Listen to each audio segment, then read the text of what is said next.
Assalamualaikum warahmatullahi wabarakatuh. Sebelumnya, perkenalkan nama saya Natasha Ramadhani. Di dalam video ini, saya akan membahas materi tentang uang. Adapun materi yang akan saya bahas yaitu yang pertama, sejarah uang, yang kedua, definisi dan ciri-ciri uang, yang ketiga, fungsi uang, dan yang terakhir adalah bentuk dan jenis uang. Yang pertama, sejarah uang. Uang merupakan alat bayar atas transaksi jual beli yang dilakukan manusia yang memiliki konsep nilai.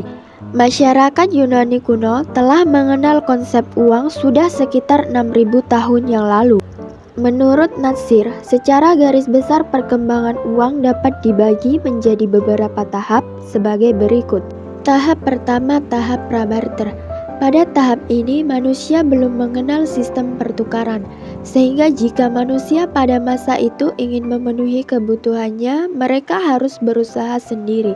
Dalam artian mereka akan memenuhi kebutuhan dengan usaha mandiri.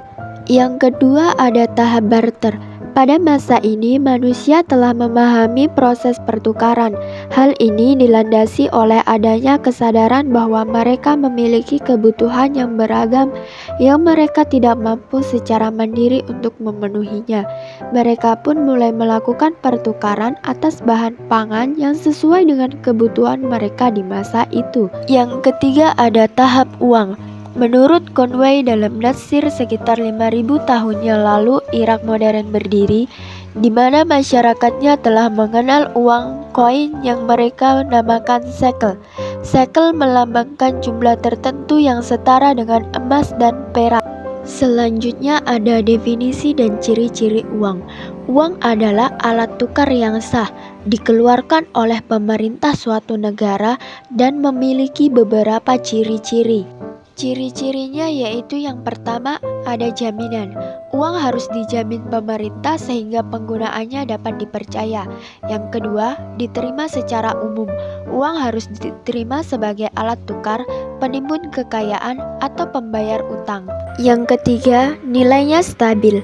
Nilai uang tidak boleh naik turun, fluktuatif untuk memudahkan penggunaannya. Yang keempat, mudah disimpan. Uang harus mudah disimpan dan tidak boleh terlalu besar. Yang kelima, nilainya mudah dibawa.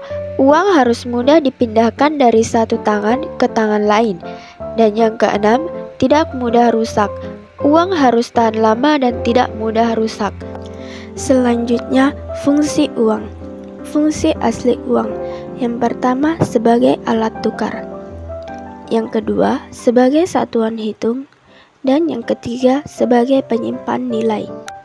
Materi selanjutnya, bentuk dan jenis uang. Yang pertama, jenis uang berdasarkan bahan pembuatannya.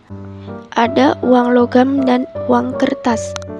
Yang kedua, jenis uang berdasarkan lembaga yang menerbitkannya. Ada uang kartal yang diterbitkan oleh bank sentral dan ada uang giral sebagai alat pembayaran yang sah berupa surat-surat berharga.